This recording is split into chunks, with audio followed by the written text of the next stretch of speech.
시사위키 첫 번째 항목은 위기의 순간에는 강한 척입니다. 위기의 순간엔 누가 강한 척한다고요? 트럼프 대통령 얘기인데요. 미 하원 정보위가 탄핵 보고서를 채택하면서 좀 정치적 위기가 심화되고 있는 상황인데요. 하지만 이런 위기를 앞두고 트럼프 대통령은 강한 척을 하고 있는 그런 이제 모양입니다. 북한에 무력 사용을 할 수 있다 이런 발언까지 거듭하면서 논란이 계속 커지고 있습니다. 오랫동안 이런 말 안 했었는데. 그렇죠. 어디서 한 말이죠?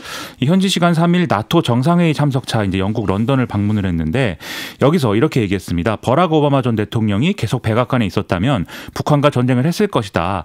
나는 그걸 원치 않지만 그래야 한다면 무력을 쓸 수 있다. 이렇게 얘기를 한 건데요.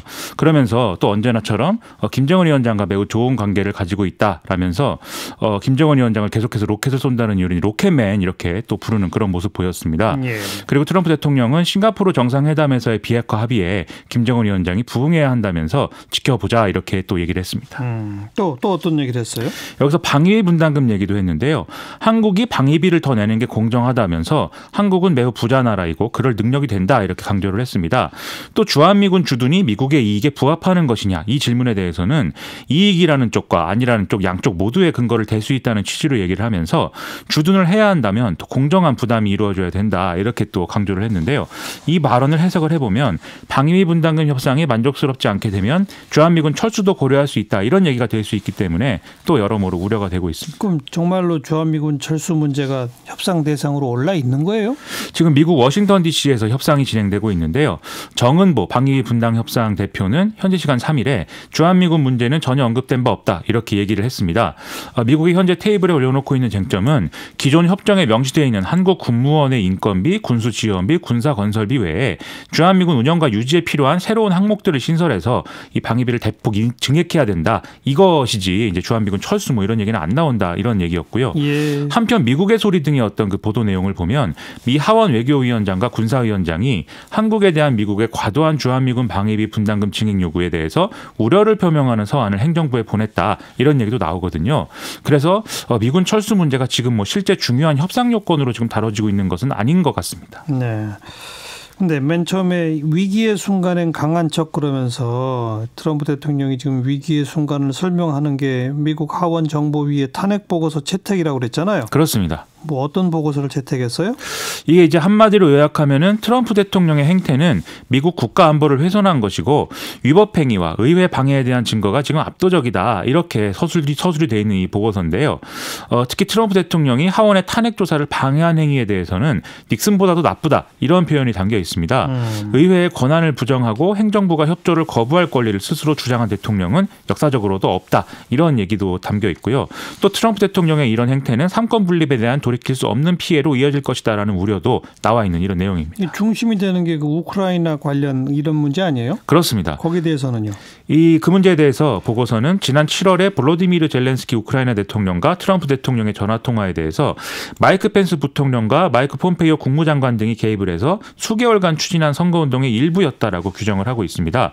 즉 대통령이 재선에 유리한 영향을 기대하면서 정치적 경쟁자를 견제하기 위해서 한 일이고 이런 행위는 개인의 이익을 국익보다 우선시한 것이고 또 대통령 선거 과정의 어떤 진실성을 훼손해서 국가안보를 위태롭게 한 것이다라는 논리인데요.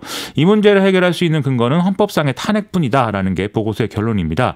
이 보고서는 여기서 찬성 13표, 반대 9표로 가결이 된 상황입니다. 네. 백악관은 반응을 보였나요? 백악관은 하원 정보위와 민주당이 대통령의 위법 행위에 대한 증거를 전혀 내놓지 못하고 있다면서 이 보고서는 그들의 좌절감을 반영하는 것에 지나지 않는 삼류 블로거의 횡설수설 같다 이런 비난 성명을 냈습니다. 트럼프 대통령도 런던에서 민주당 소속의 이 하원 정보위원장을 가리켜서 정신 이상이고 역겹다 이렇게 주장을 했는데요. 그러면서 민주당이 2016년 대선 결과를 날조된 탄핵으로 뒤집으려고 한다. 뭐라도 하지 않으면 2020년 대선에서 패배할 게 뻔하기 때문이다. 이렇게 주장을 했습니다. 보고서 채택되면 앞으로는 어떻게 되는 거예요, 절차가? 이 현지 시간 4일부터 이제 법사위에서 헌법학자 4명 등이 참석한 가운데 대통령 탄핵에 대한 공청회를 실시를 하게 되는데요. 이 내용을 반영해서 법사위는 탄핵안을 만들어서 하원 전체 회의에 제출을 하게 돼 있습니다. 그리고 이 하원 전체 회의에서 과반 찬성으로 이 탄핵안이 가결이 되면 상원에서 이제 탄핵 절차가 진행이 되는 것인데요.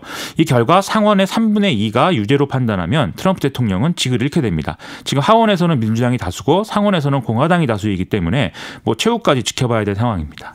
공청회하고 곧바로 표결로 가네요. 이 탄핵안을 이제 만든 다음에 그거에 대해서 이제 표결을 하게 됩니다. 예.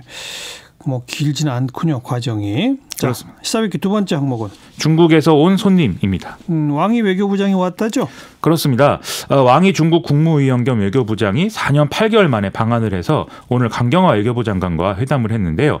이 강경화 외교부 장관은 그간 양국 관계에서 미진했던 부분을 개선하고 발전시키는 방안에 대해서 논의하자 이렇게 모두 발언을 했습니다.